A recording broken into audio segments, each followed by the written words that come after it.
very grateful for the invitation. I think the seminar series is obviously a very timely event, and what makes it extremely attractive for me is the fact that we are looking at this from a multitude of perspectives, including disciplines. So in terms of who I am, you heard a very long and very graceful introduction about my work, but I wanted to take maybe 1 or 2 minutes to tell you a little bit on the way we have built this line of work at the European Center for Minority Issues, which will also tie in with the gaps that you will identify as I explain to you a little bit how the topic unfolds in contemporary terms. So in terms of what we do at my cluster, it is important to realize that this is a topic that is being built as time, moves ahead. It is a topic that doesn't have yet definite answers, and it's a topic in a constant evolution and development. So Islamophobia, and in general, the way that the digital ecosystem develops is conditioned obviously on a number of factors. From a minority perspective, a religious minority perspective in particular, it is not yet obvious or systematized how discrimination and existing societal trends impact the online in the way that they exist in the offline world. So hence the need for us to understand, map, and explore how religious minorities are affected by the way that the digital marketplace unfolds. Can we move on to the next slide, please? So what I would like to do with you today is begin a discussion on 3 essential, yet very broad, I have to say, questions. The first question is to a little bit explore how content moderation processes encourage racialized experiences of Muslim minorities online. That's the first, if you want, component of the talk. Then the second layer is to explore a little bit the prevailing terms towards identity formation online. But from a platform governance perspective, it's exactly what Armina said earlier on. What allows Islamophobia to develop and proliferate online? And then the third consideration, which is one which is deeply embedded in minority studies, is to try and a little bit think about the extent to which social justice concerns are discernible within the way that platforms and big tech operates, especially when it comes to hate speech, which is research-wise, but also in terms of our empirical everyday life, a daily experience for a good number of people. So with these 3 broad lines in question, then I think I would like first to give you a sense of what would be the key points, if you want, the key assumptions of what we know already about the way that Islamophobia exists online. Next slide, please. It is important for me at the outset to highlight 3 points.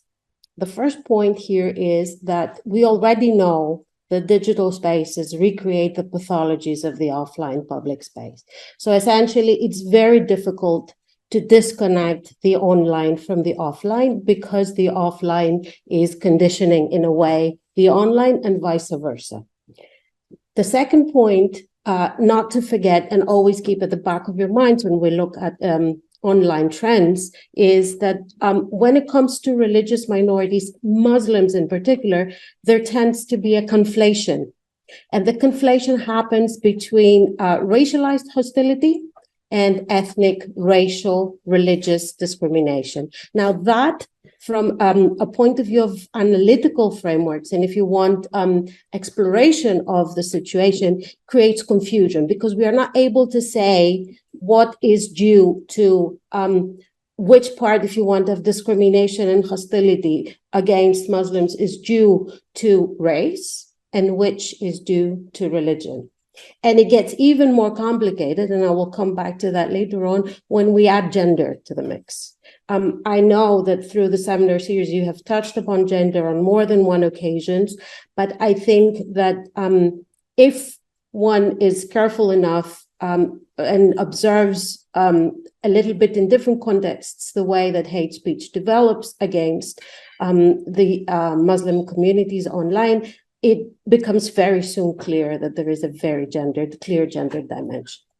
And then the third point that I would like us to keep in mind is that religious minorities experience racism online as a direct consequence of their visibility, the fact that they are identifiably Muslim. More worryingly, though, I think they also experience racism online because they also consider it in large segments and, according to more recent research, as inevitable. So we have come to terms with the fact that if one is visibly Muslim, they will be most likely subjected to discrimination online. Now, with these 3 points, key points in mind, a little bit of if you want, an indication, an illustration of what is to follow, the kinds of themes that I would like to discuss and approach with you. This is the list, as you see. First, I would like to give you a little bit of a frame of the discussion, and then I would like to introduce you to a few very fast-growing social but also scientific concepts such as online harm, online hate speech, online whiteness, before moving on to a few aspects of the platform governance scheme as it is today. Remember that this is a landscape that is changing extremely rapidly, in order to make 2 points.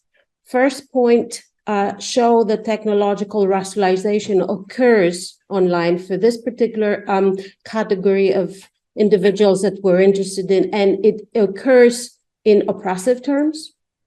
And then the second point that I would like to make is that the way that content is moderated online has an impact on the way that minorities, in particular religious minorities, participate, are included, are allowed not only access, but also are part of the discussion, a seat at the table, as we say. The final point that I would like to make, and that's more of, if you want, a side effect, is to return to this gender aspect, the gendered aspect of online hate speech and hostility against Muslim groups online. And I do that at the end on purpose because I think that this is one of the subjects that is likely to gain more space in the public space, in the public discourse. And as far as I am aware from the work of international organizations such as the Council of Europe or the OSCE, has now become a priority when it comes to the study and policymaking on minority groups. So with this, roadmap in mind, you will already realize that this is a very vast, space that I'm trying to cover. But essentially, my aim today is in the next few minutes to give you a little bit of a foretaste of what it means in terms of the tools that one has available online to understand and interpret what we very casually and very, colloquially term as online hate speech against Muslim minorities. Next slide, please.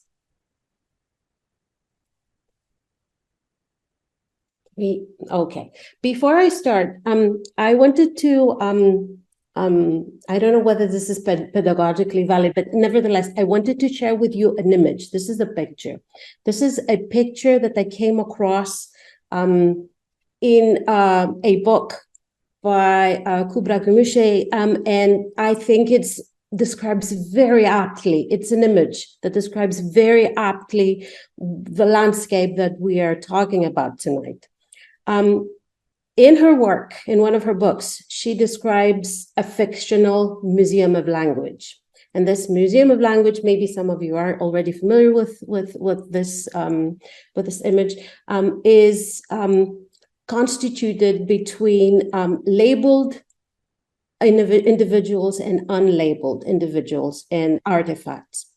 Now, the interesting thing is that the unlabeled are the ones that set the tone. They are the curators of the museum. They operate as yardsticks of normality, and they present the world from their point of view.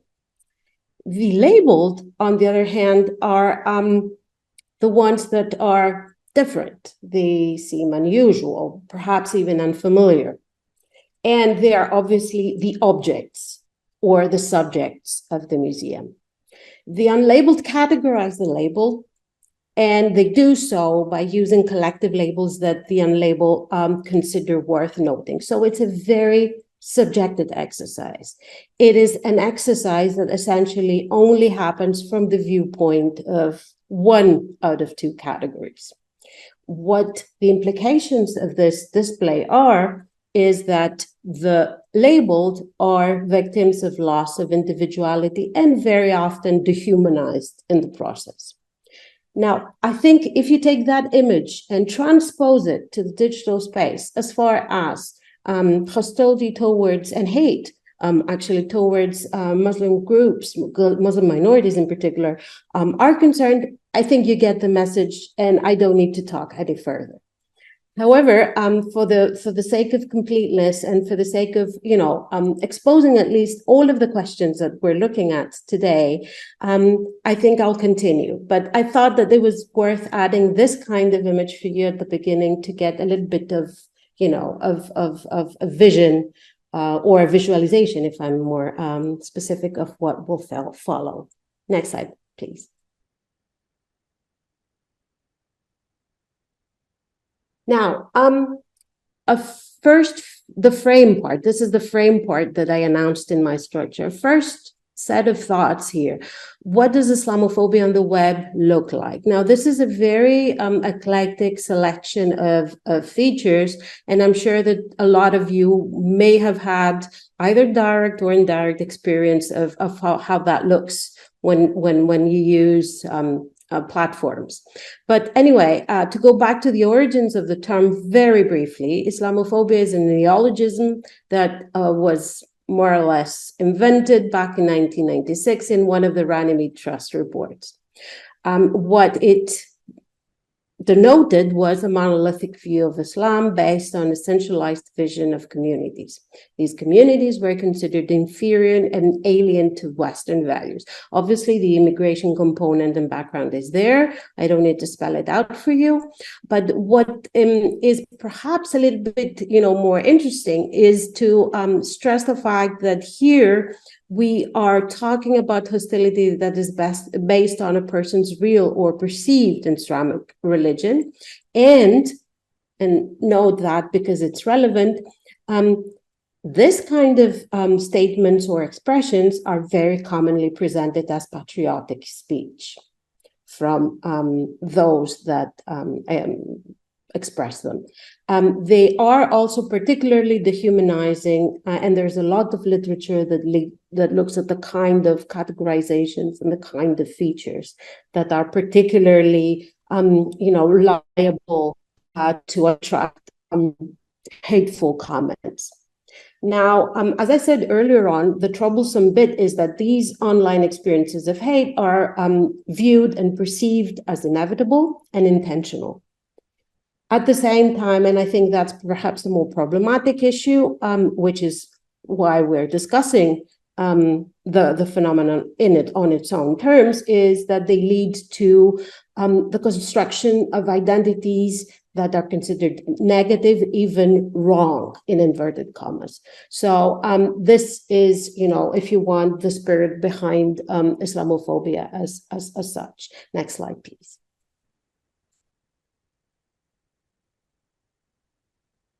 Now, at this point, you may already have one very logical question.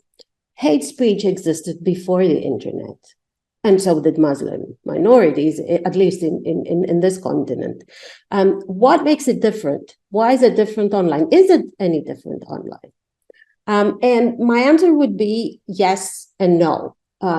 It is not different because, as I said, the offline and the online are not disconnected, but The online bit is different because of these 4 features that you see pictured on the slide.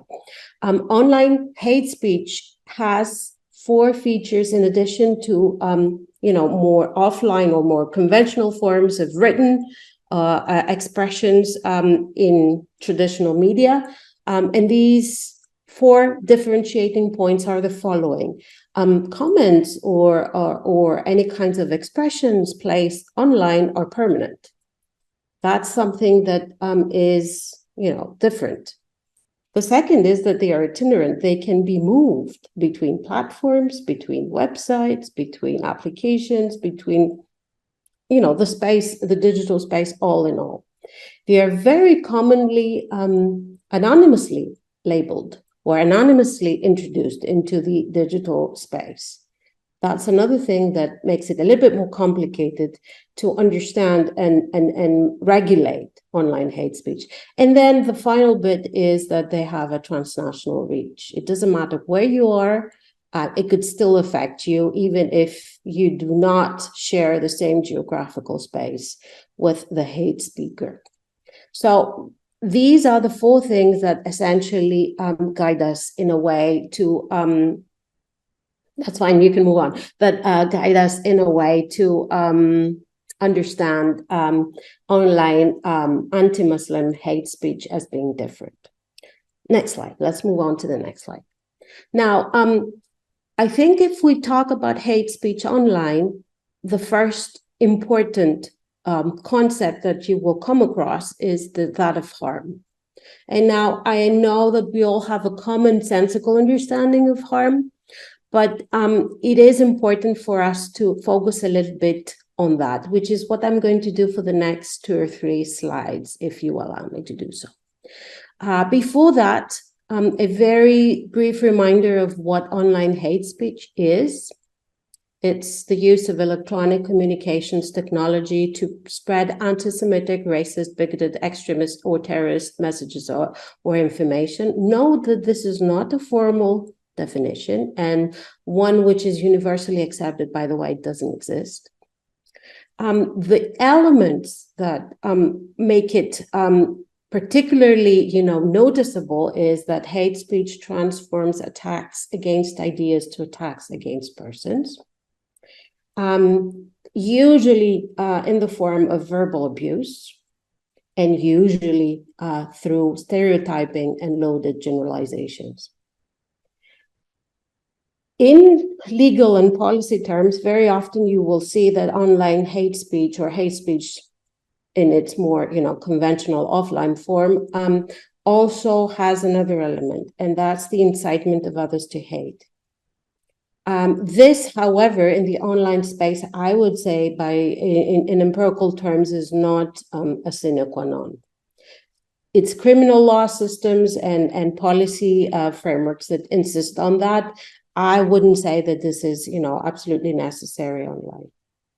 And then hate speech from the regulatory perspective, when we talk about states and how they want to, combat hate speech and policies, would tend to usually pitch and if you want, compare the concept of hate speech versus free speech.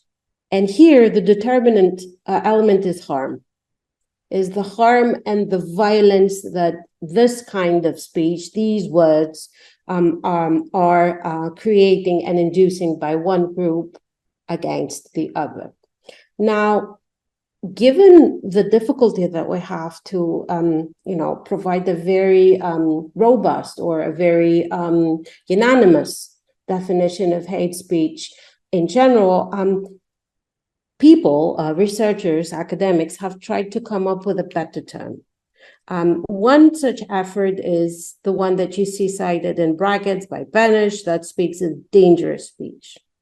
And dangerous speech, obviously, if you think about it, has in the background the notion of harm, the speech that creates harm, which brings us back to this concept that I wanted to emphasize. Now, in terms of the practical description of harm, what kind of harm are we talking about? What kind of damage is being done? And here, again, there is a very vast discussion happening at the moment. We are talking about emotional and behavioral impact, but we also are talking about broader types of harm, such as harm towards societal norms, towards values, towards attitudes. And here, I think this is more reminiscing towards, the concept of social cohesion and inclusion and equality, which are, a very big part of any discussion about equality and non-discrimination generally understood. So the spectrum is potentially endless. It goes from the personal to the collective, and there are myriads of implications and connections and possible combinations when it comes to harm. So harm in terms of policy and law is a riddle at the moment. It's extremely complicated because it's not necessarily quantifiable. It can't be systematized. Everyone is experiencing, hate speech in a different way, perhaps, even within the same religious minority.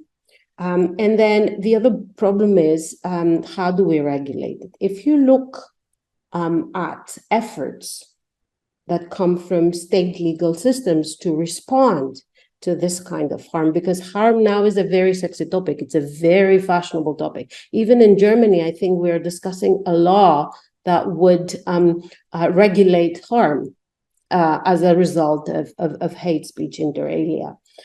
In terms of the digital space, obviously. So, and Germany is not the only example. There's a lot of stuff happening in the UK at EU level. So it's a topic that is a very complex one in terms of regulation, but yet one that is, very, very visible in our societies.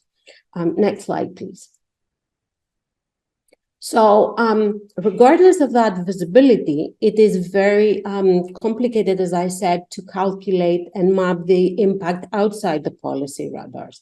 What happens in a very, realistic, down-to-earth situation where people feel threatened in terms of their safety, in terms of their emotional and physical security, in terms of their self-worth, in terms of their collective victimization as a group? Because as I said, there are both individual and group dimensions of online hate speech. What can we do about that kind of harm? And it gets even more complicated. It gets even more complicated because you may say that depending on how serious the incident of online hate speech is, or the hateful expression as such, then we would have, a commensurate response. Well, it doesn't work that way. It seems that according to work done on and research undertaken with victims, impact is not always commensurate to the gravity. So harm doesn't necessarily follow an analogous, if you want, size and dimension to the kind of hateful comment that one is subjected to. In terms of policy, nevertheless, for the online realm, I think it is important to also highlight the fact that we are looking, and now I'm arguing from the policy perspective, not from the anthropocentric user perspective, that we're looking at a clash between several norms that our systems and societies are committed to, such as freedom of expression, such as of autonomy, human dignity, equality. And as with all conflicts between norms, we are still struggling to find the right balance. And to make, again, things more complicated, the online seems to create new patterns for racism. I gave you already the example of the gendered crisis that is creating an environment of suppression, particularly for Muslim women. As we speak, there are a lot of discussions and a lot of new criminal offenses being considered, such as online misogyny or trolling, or a long list of offenses that concern women and their presence online. Now, here, you have to be aware of the fact that the complicating level, or the level of complexity, is cumulative. If someone happens to be visibly Muslim and has is a female, then the complication and the new patterns multiply. in their daily lives, these people are victimized and they have to resort to continuous risk assessments. A risk assessment here is understood as, strategies that people use to cope in order to avoid exposing themselves to further victimization, and could be very simple things from such as removing oneself from the online platforms that one usually uses, to removing visible religious symbols that identify them and classify them as members of one particular religious minority community, but also more economical, more emotional harms. That, for example, there has been research, I think, in the UK that shows how exposure to online hate speech for Muslim women causes them to be fearful of how the children are treated at school, or which way they use to walk to school or to their work. And it creates very complex webs of risk assessment for them to continue to exist. Next slide, please. So all in all, to wrap a little bit up the circle of harm, when we talk about harm, we talk about a kind of harm that could be significant emotional distress, physical injury, or impairment of any kind. And it's a harm that is generated through speech, including through information sharing, and could have physical ramifications. So the transition between the online and the offline. We're talking about harm that doesn't know yet a compelling definition, one which allows us to look at it from a systematic point of view. And then we are looking also at a harm that is potentially intersectional. It is intersectional because it is complex, because it is varied, because it can escalate into physical harm. Now, the problem that we have from a research perspective, or from, if you want, an understanding perspective of how the phenomenon unfolds, is that we don't have tools to measure causality. And by causality, I mean the connection between speech and the group. The only tool that we have in our hands is perhaps statistics that show, and I'm sure you come across those on a daily basis through the media, that show how a particular group is disproportionately affected when it comes to certain, phenomena and certain implications of their presence online. So harm is something that is real, but hasn't been properly described yet, if I may simplify a little bit, what I've said so far. And again, the legal intervention or the regulatory intervention focuses on the nature and the degree. But as I explained to you earlier on, that's not always enough. What we are missing is the context. And it's not just states that make this mistake, but it's also platforms. Next slide, please. So before I move on to explain a little bit how Islamophobia manages to exist online and what are the factors that enable this from a platform governance perspective, I think it might be a good moment to pause for a second and ask if there are any questions so far, for example, on harm or any other of the points that I've made that you couldn't really grasp, or that you would like me to clarify or explain again. So if you do have such questions, I think now would be the time to ask them so that we can, build further a little bit on the landscape that we're looking at. So any questions, please feel free to raise them. Now would be a good time.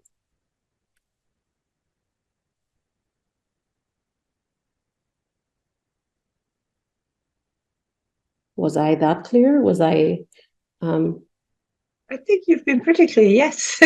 Super. That's extremely flattering. So if you have no further questions, then I'll continue and complicate even further the picture of the situation of Islamophobia. And I'll now turn into a slightly different aspect of it, which has to do with what are the power dynamics online? What makes it possible to keep insulting people and creating the kind of damage that I've been describing? And that is actually possible because of a number of factors. But before I get into that, and I explain to you using a concrete example how that happens, I want to warn you, and I want to warn you of a few things that, again, make it complicated to understand the power imbalance, the power asymmetry online. The first point that I think we should spell out is that we know very little about what being exposed to social media and the platforms that we all use daily do to us long term. And why is this important in this discussion? Because we don't know how these systems operate. There is something that is called informational asymmetry, which says this: platforms do not put us into the know, do not share with us users the implications of using, in particular ways, social media and all the other, widely used platforms. Let me give you one example so that you understand what I'm trying to say here. I found this very interesting podcasts on the Wall Street Journal, which I highly recommend to anyone who might be interested in the topic.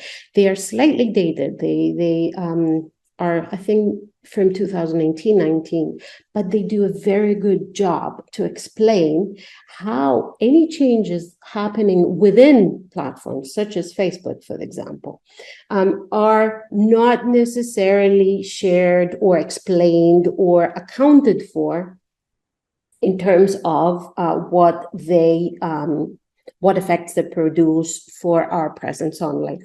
There is one podcast in particular called The Outrage Algorithm. And to cut a longer story short, it explains how Facebook in 2019 made a change in its algorithms, which was presented to the general public as an effort to make Facebook a healthier place, so with less hateful comments, with less hostility, with less polarization, but in reality was obviously motivated by, if you want, a decline in user engagement. They wanted to boost user engagement because they are a business and they operate in a very specific way. So all of this to show you that there is an informational asymmetry. We don't really know how these platforms, moderate the content that is placed on them. And by not knowing, we cannot study or predict the kinds of societal effects that they will have, particularly when we're talking about dangerous speech and speech that has the kind of impact that I've outlined for you. The second point that is important to understand when we're looking at the situation online is that the experiences of people vary. Vulnerabilities and harm also vary as a result of the fact that, people are disproportionately exposed, even, as I said, within the same community. The third point, which I already mentioned, is the difficulty to establish causality. Causality between the presence online and the harm, and causality is also very complicated because we don't know which bit is due to the fact that there is already hostility within society against specific religious minorities, and which bit is actually new and is, if you want, let's say, there are new dimensions of it that are a result, a consequence of the online space. Then there is the offline and online interplay that I already mentioned, and we don't know which comes first. Is someone being hateful online because of offline situation, but because of the circumstances, or is it the other way? Someone, by being exposed to continuous hateful expressions and comments online against particular categories of groups, becomes also hateful offline and perhaps commits a hate crime. So this is the other dimension that we're lacking in terms of a systematic understanding. And then the final point, which makes this a very complex environment to study, is that harms are different depending on the platform that you look at. The design of a platform, the kinds of things that it does, and also who uses that platform. I think most of you know that, for example, Facebook is used by older people as opposed to TikTok, for example. These kinds of differences affect the way that harm happens. Can we move on to the next slide, please? And then another concept that I wanted to throw at the table is this very interesting concept of online whiteness. The whole design of the internet, the whole design of the digital ecosystem, remember this, the museum image that I exposed earlier on. Whiteness is if you want, a structural advantage, a privilege for the non-religious minority users. So the digital ecosystem, if you want, expresses and represents this kind of structural advantage of the non-religious minority male user, I should add. And whiteness is not acknowledged in the way that the internet and big tech works, and in content moderation as far as hate speech is concerned. It is also not acknowledged in the way that hate speakers behave. Remember when I said it's usually presented as patriotic speech and so on and so forth? Well, it is very deeply embedded in an understanding of the world that is connected to this kind of concept. And then inevitably, if all of these things are not taken into account, social media function as a standpoint for whiteness. So the non-white experiences online are invisible. And when they become visible, they become demonized or attacked. So it is a framework of oppression, I can say. It's a framework of, if you want, disadvantage. Next slide, please. So I'm coming now to my two, if you want, main processes that I want us to, that I would like to shed a little bit of light on. How racialization in technological terms functions as oppression in light of the online whiteness outlook that I just explained, and then applied concretely in one set of policies that platforms use when it comes to minorities, that is. So there has been increased pressure on big tech to address online harms. I have a few examples of laws. There's more to add, and there will be definitely more in the future. And the way that both states and platforms have thought about going about online hate speech is to enhance their efforts in the direction of content moderation. And content moderation means that it has now become the main response to online harms, and harms that are both structural and systemic. And the question that rises is, would that be enough? Where it gets darker, I think, is when one looks a little bit more closer, has a closer look rather, at how platforms navigate this content moderation business. What kind of factors do they care more about?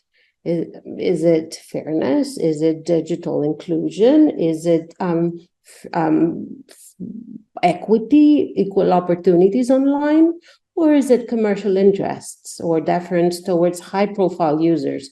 Remember the drama that happened when Trump had to be removed from Twitter, and how long Twitter had to wait until he was ultimately banned. And advertisers' interest, because at the end of the day, big tech are businesses and they need to make income.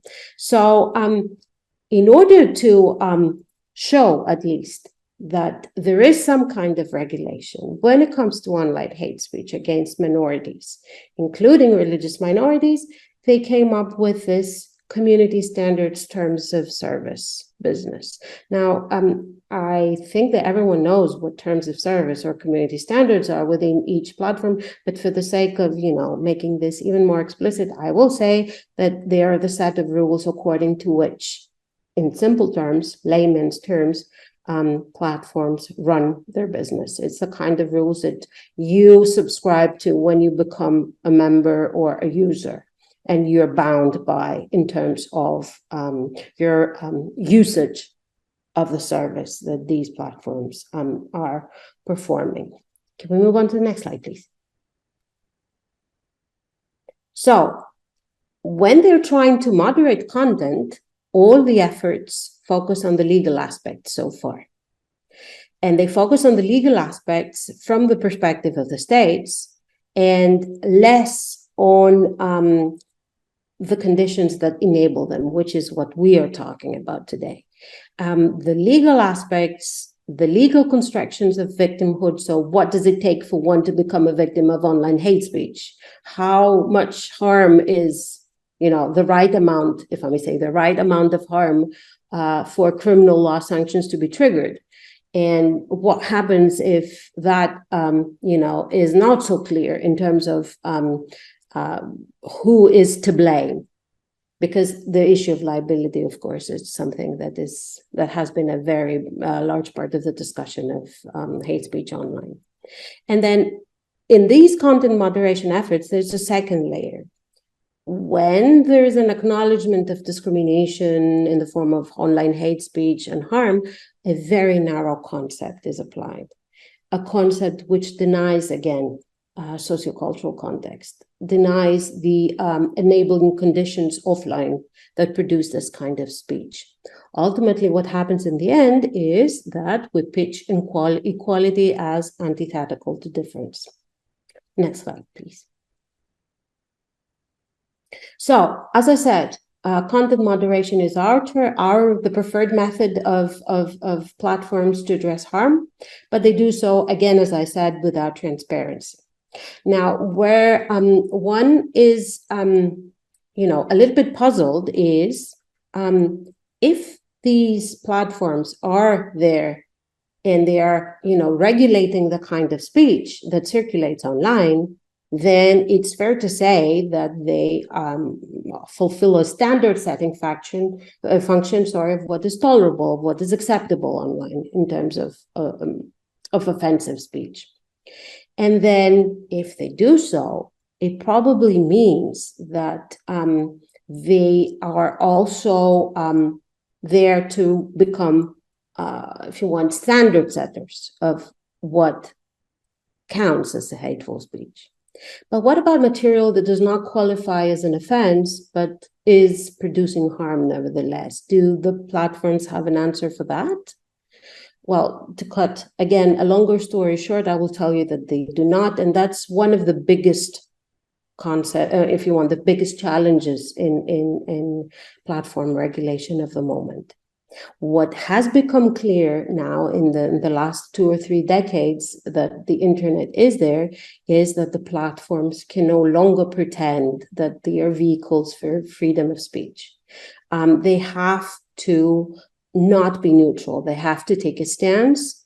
And the other bit that is also, I think, pretty obvious is that criminal law systems cannot be the exclusive means to regulate hateful speech because precisely of the kind of harm that is being undertaken. Next slide, please. So what I'll do next, unless you have any questions, is to show you how terms of service essentially are not doing such a good job when it comes to protecting minority groups against hate speech, and explain to you why that is. So there was one interesting bit of research. You see it listed on this slide, undertaken in 2022, which tested a little bit a number of posts in a few different platforms to see to what extent they were being successful in, addressing hate speech against minorities. The period was 2016 to 2021, and then they observed Gillette, Stardust, and Burgess, they observed 4 things. They observed that the way that the platforms managed hate speakers was to blame individuals as bad actors. There was nothing structural about them being hateful. There was nothing wrong in the society, if I may simplify again. It was only a question of moderation. Then the second finding that came out of that study is that the response that platforms had when it came down to online hate speech was to increase platform surveillance, to add verification-based interventions. Now, what did that create? A, it didn't solve a problem. B, it left a lot of minority groups exposed because, some of these people use the web under not the real names, anonymously, or with names that are not the real ones. So again, instead of helping minorities to some degree, it penalized them. And then the third point, the third conclusion is that the one that I raised in the previous slide, we don't know what to do with content which is not clearly hateful, where there is a cultural nuance, where it's not, crystal clear that this is a direct, harmful attack. And then we do not know how to, address that. Fourth point is that the responses that platforms used to adopt when they were accused of if you want, allowing hate speech to proliferate is to, identify a few individual groups and create some kind of false connection or false allyship with them, but not undertake any structural change or protection measures, essentially PR moves to appease their users, to appease their peers, to appease governments and states or the general public as such. So this is what we already know in terms of a concrete study. But what I'll show you now is that if we go and do a comparison of the terms of service and the responses of platforms when it comes to online hate speech, they are not necessarily very successful in addressing the needs of religious minority groups. Next slide, please.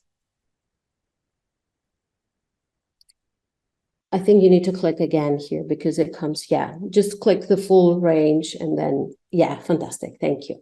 So, for example, look at Meta. When it comes to terms of service, for Meta, each sub-platform does not have its own except for WhatsApp. They have a bullying and harassment policy, which has tiers of protection depending on whether we're talking about private individuals, minors, and public individuals. So the more vulnerable, according to that classification, are obviously minors. And then hate speech is approached as a direct attack against people rather than concepts or institutions. Now, this is important because it individualizes the, if you want, the impact on the basis of what we call protected characteristics, which are race, ethnicity, national origin, disability, affiliation, religious affiliation, caste, so on and so forth. And then the other element of the terms of service in Meta is the tiers of responses. You have 3 levels of severity: slurs, violent speech, segregation being the most important, and sanctions when users, violate these terms vary accordingly. Now, can you do the same for Google and press so that all the, Google is the least comprehensive in terms of, the measures that it takes internally to protect against online hate speech. And it has an abuse program policy enforcement team, which specifically addresses online harm and hate speech. The interesting bit with Google is that it uses the do not do this language, which is obviously not enough. Can we move on to the next slide? Twitter. Twitter is famous, infamous for not being a good place to be right now when it comes to online hate speech. an illustration of that philosophy is the general disclaimer: your use of the services at your own risk. So you get the idea, right? There are the rules that are applicable within Twitter are the violent speech policy, perpetrators of violent attacks policy, hateful conduct policy. And again, it mentions protected categories, which is a very American or Anglo-Saxon, I should say, thing. The policy on violence are more or less explicit, and there is a focus on gratuitous violence rather than microaggressions. Now, that brings us back to the point about content that is below the level of criminal action, and how do we regulate hate that doesn't meet the requirements of the law. Final point, when it comes to Twitter, it includes several types of speech and acknowledges the possibility that speech may be satire, which again leaves a gray zone in which we are not very sure how our content will be managed. Can you continue clicking? TikTok finally. TikTok finally is the one that is probably the most comprehensive when compared to the others. And again, it protects certain attributes, including religion. You see the list. And then it does speak a little bit of violence and harassment, but it focuses on traditional forms of violence, whereas other forms would be, under other types of harm. Now, if you move to the next slide, you'll see a little bit of a summary of, if you want, the common features and the level of incompleteness, I dare say. The terms of service analysis comparatively shows us that there is non-specific language used, and the language used to protect the vulnerable groups differs, but doesn't explicitly mention minority groups or any proactive response to potential harms, although we know quantitatively that these minority groups are the ones that are most affected. And then the other interesting bit, which is more general, I guess, is that if you encounter a piece of content that could qualify as hate speech, it is up to the user or to a report. So it relies on a level of self-reporting, which goes back to the fact that there is no proactive response. There might be another bullet. Yeah.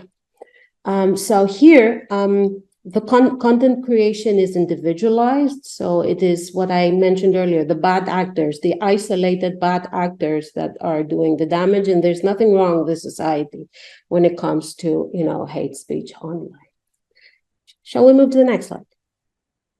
Oh, yeah, there's one more. Oh, there's two more points. So the point I already made about socio-cultural context missing, and also the lack of corrective responses. So we're all good. We can move to the next one.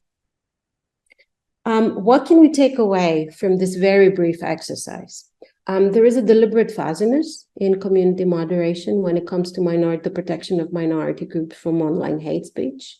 We may need to consider a different model for reversing the kind of harm that I've exposed, and we have very short-sighted responses to negative consequences of virality, which are, as I tried to hint earlier on, more PR moves and responses to peer pressure and public pressure guided by business interests.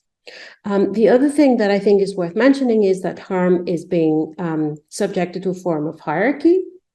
For example, harmful stereotyping is not addressed almost at all. We're only looking at situations where, violence may ensue. And then we are completely also ignoring, or platforms are ignoring, the silencing effects that are escaping moderation efforts. Final point, which I think is again worth reminding, is that there is no consideration of intersectional frames, how several of those protected characteristics when they are accumulated in the form or in the situation of one person may create particularly complicated circumstances and particular vulnerability of users online. Next slide, please. Just to be a little bit more provocative, if you allow me, I mean, time-wise, we don't have tons of time, but then I'll try and be as brief as possible. When tech companies become aware of all this and they try to enforce, policies or gestures of inclusion, they do inclusion in very specific ways, and they do inclusion as a social commitment. And what that means is that they hire members of marginalized groups just to show that they're doing something. They do inclusion as software adjustment. So, for example, they tweak a little bit facial recognition software and give more options for users, for example, to address the needs of, gender categories. They do inclusion as PR campaign. So we are so sorry, Facebook acknowledges its deficiencies, blah, blah, blah, blah, blah. They do inclusion as an exclusively ethical consideration. They do a very, very narrow accounting or conceptualization of what they need to address harm. So they are being stingy, if I may say. They don't have the more open view of the situation. And all in all, when they try to include, ultimately, the social order remains the same and harms stay content-related and individual user-centered. So we are just focusing on content moderation. And number two, we are only blaming individual users for either expressing themselves or for complaining erroneously or unjustifiably. Next slide, please. What does that produce in the end, and why, as a second strand of my main argument, why hate speech flourishes, if I may say? It's because it doesn't meet the threshold for inclusion and political participation for the minority groups concerned. This is because, identity, this probably better than I do, I'm just a legal scholar, is a product and a production. I'm sure you've discussed aspects of that in the previous seminars. So negotiation and debate happens over one's, cultural identity online. And then members of religious minorities are essentially caught between two opposing poles. The one pole treats the online space as a space of opportunity for personal agency, but at the same time, their experience online is heavily conditioned by threat. So ultimately, I think it's fair to acknowledge in whatever policy we discuss that digital media reflect social inequalities in the end. And not only that, they create conditions for what is called data violence. The so-called inclusion discourse that platforms use in the end amplifies vulnerabilities. It doesn't limit them. It doesn't reduce them. And then when it comes to algorithms, algorithmic violence is another pattern where algorithms are used in automated decision-making processes, preventing vulnerable groups from meeting their basic needs. That's less connected to hate speech, but nevertheless is, an enabling condition in terms of enhancing the position of vulnerability of minority group members that use the online spaces. Next slide, please. Final thought from my side, or final set of thoughts from my side. One of the biggest problems when it comes to hate speech online relates to Muslim women in particular. And here, there are a few very interesting, trends that I think beg for more research and definitely more discussion in the public space. First thought relates to identity practice. It is now accepted that accepted in the sense of becoming a premise, that visible gender religious markers activate stereotypes. Although we already know that religious identities are elastic. They depend on the context, on the circumstances. People have multiple identities. They choose to put forward, segments of their identities depending on the situation. The second bit is that by being hateful online, hate speakers and the platforms in the way that I explained earlier on, ultimately shape what is considered as, valuable ethnic capital, what is worth, protecting in a sense. And there's a positive correlation between online hate speech on the basis of religion and religiously aggravated crimes. But as I said, we're unclear as to, which comes first. The technological context, in the end, for women in particular, enhances climates of unsafety. And as I noted already, there is if you want, a combination of both individual effects, but collective ones as well. Next slide, please. We did a study in the UK, and the gender nature of online Islamophobia was extremely visible. There is a disproportionate number of active, visibly Muslim women online. The majority of female Muslims live in wide-ranging fear of experiencing Islamophobia. And there are also repercussions for other of their family members. There is an extremely stable observation where prejudice and online hate peaks around trigger events. I don't need to be very scientific about this. Just read what's going on since the war started in Israel when it comes to both anti-Semitism and Islamophobia, and how the trigger event skyrocketed the amounts of hateful speech. The largest proportion, or the crushing proportion of hate crimes is never reported, including the online ones. And at the same time, the majority of Islamophobic hate crime, but also hate speech, is considered low level, which means that it doesn't meet the requirements of the criminal legal systems, which means that nothing gets done about it. Next slide.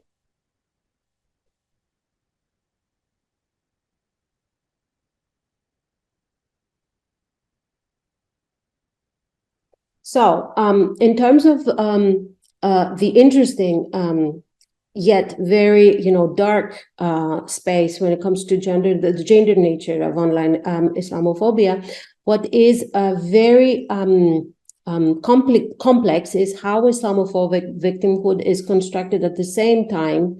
I'm finishing. Group membership, immigrant status, and personal basis. So the veil functions as an identification tool. And the themes that are almost always emphasized are gender inequality, the hijab, and Islamic patriarchy.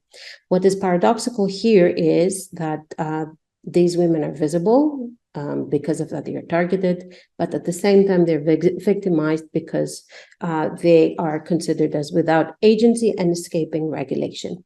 Next slide.